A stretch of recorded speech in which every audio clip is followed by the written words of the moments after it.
Aside from people talking loudly for a minute or two next to my van at 4:30 this morning, it was a surprisingly quiet and pleasant night at this Flying J truck stop in New Haven, Indiana.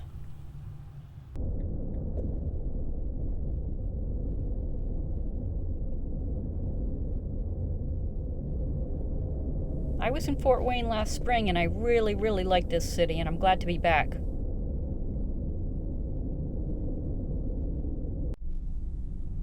I see a dog park here, and I think Shrimpy would love to run around without a leash for a change.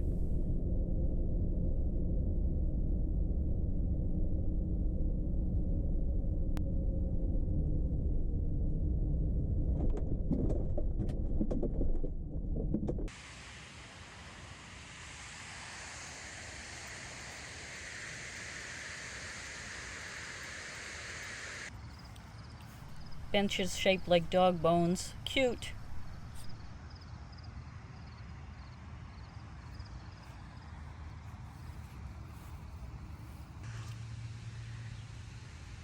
What is this? We need a pooch pass to use this dog park.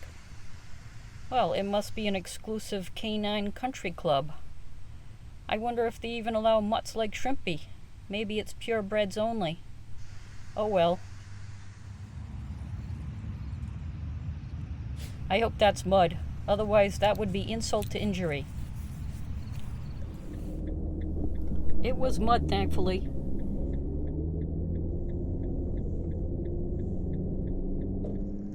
Johnny Appleseed is a big deal around here. They have an annual Johnny Appleseed festival in Fort Wayne.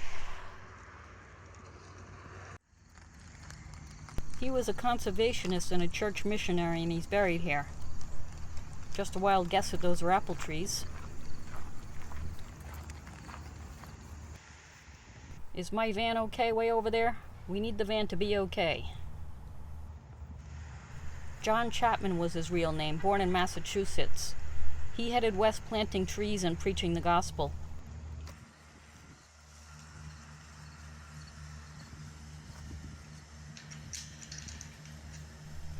Johnny was an eccentric vegetarian bachelor who cared deeply about animals. He really did travel all over the Midwest with a bag of apple seeds, planting trees wherever he went.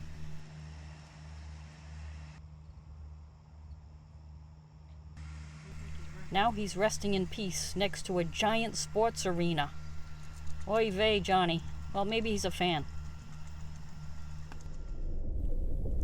Last time I was in Fort Wayne, there was a really cool metal sculpture of a farming family. It was made out of farming tools. Then I read that there's another metal sculpture here. It's a mariachi band in front of a Mexican restaurant.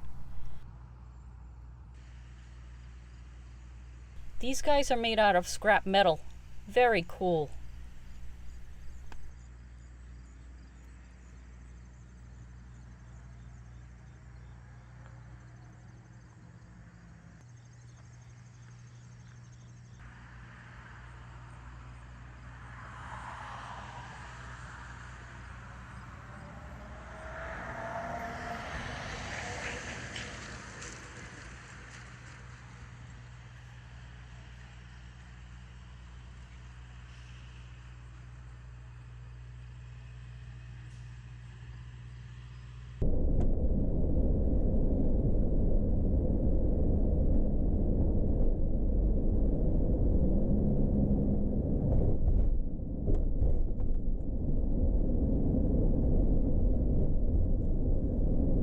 Turn right at the traffic light.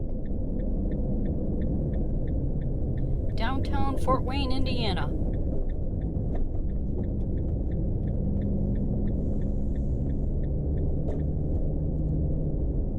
In 1/4 mile, arrive at 230 West Berry Street on the right.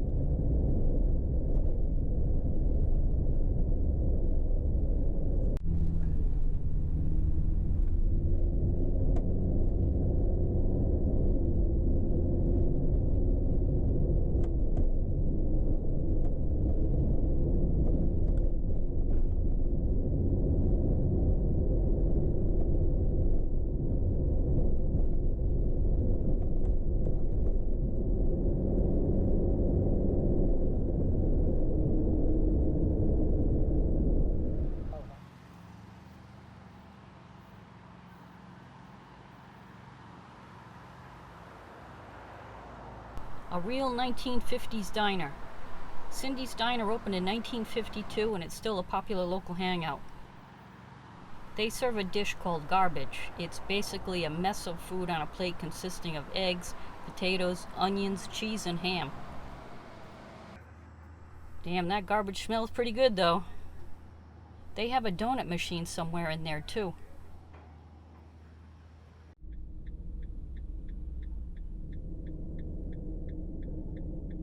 Abe Lincoln lived in the backwoods of Indiana when he was young. There's a statue here in Fort Wayne of teenage Abe with a dog.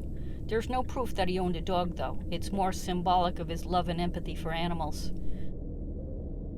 There was a story about Abe's refusal to leave a dog behind when the family traveled with a wagon party to Illinois in 1830. The dog was tagging along with the group, but he refused to cross an icy river, so young Abe removed his shoes and socks and carried the dog through the freezing water. I have no doubt that happened. The man was a saint. Turn left at the traffic light.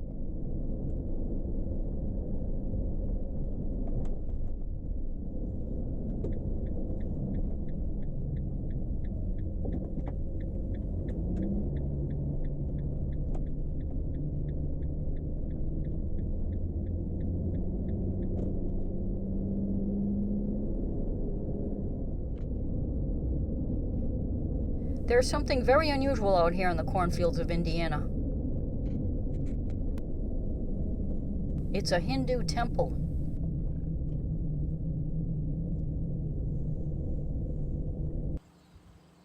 A blue-skinned deity in the Midwest surrounded by Bible-thumping Christians.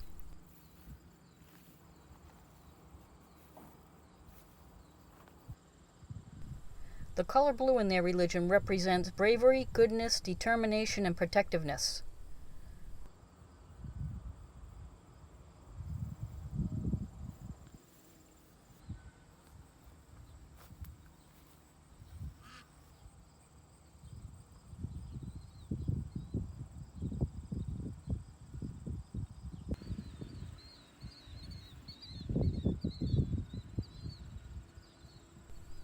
The Indian Hindus even have animals back there. Who's your Hindus?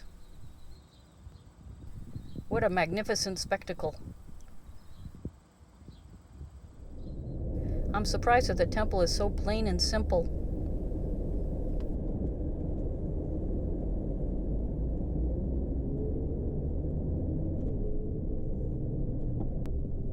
Here's something I saw a lot of on Route 66. Gas station Americana, I guess you could call it.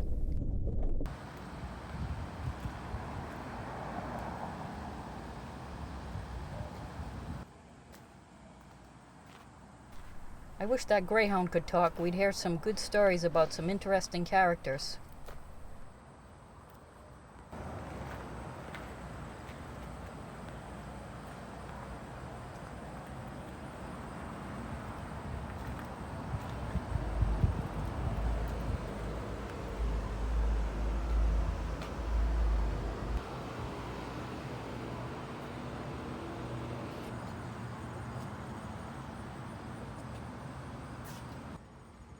What a beautiful old trailer.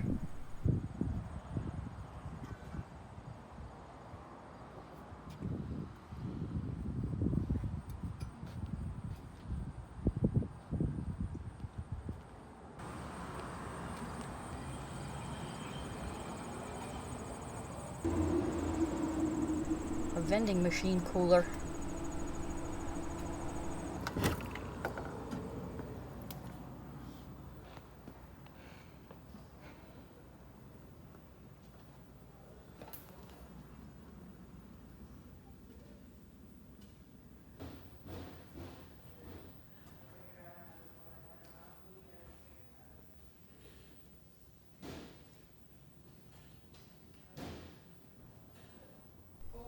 Here's another one just down the street.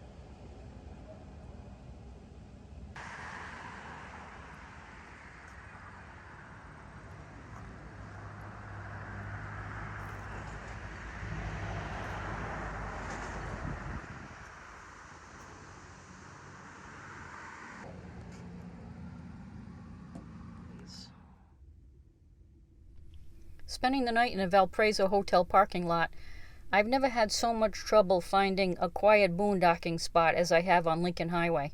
In some sections it's a country highway with nothing but cornfields and farmland. In other sections, Lincoln Highway is US Route 30, and it's as busy as any road can be. Plus, it's still warm enough that I need to have my windows open at night. But I chose to do Lincoln Highway, and I'm sticking to it until I get to Salt Lake City.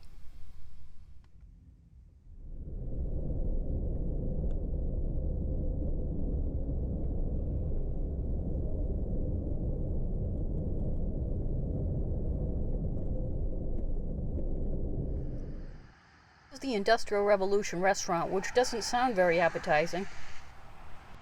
Sounds like they serve cold sandwiches in a lunch pail and a thermos full of unpasteurized milk, but I'm not here to eat. This is the coolest thing I've ever seen on a restaurant. It's a reproduction of that iconic photo of men sitting on a beam above New York City. That photo was actually a publicity stunt. What's more American than a publicity stunt, though? It was to promote the new RCA building in New York. But this restaurant is celebrating the American worker. Looks like white-collar workers would eat here, though. Looks a little upscale. Whatever, a worker is a worker. Downtown Valparaiso. Somebody famous is from this area.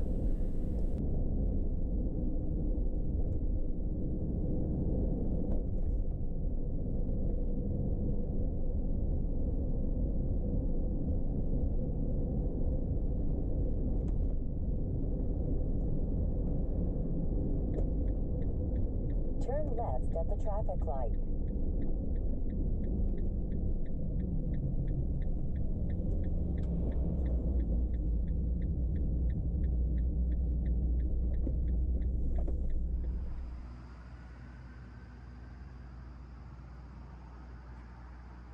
I think Shrimpy's afraid of statues, so she's guarding the van. Indiana was the home of none other than Orville Redenbacher himself. The man, the myth, the popcorn legend. He sold popcorn out of the back of his car, but he wasn't some country bumpkin. He was a shrewd food scientist. Poor old Orville drowned in a jacuzzi at his California condo at the age of 88.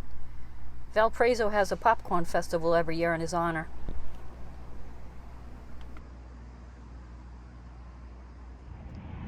This road in western Indiana was deemed the ideal section of Lincoln Highway back in the day because it had smooth modern pavement for travelers.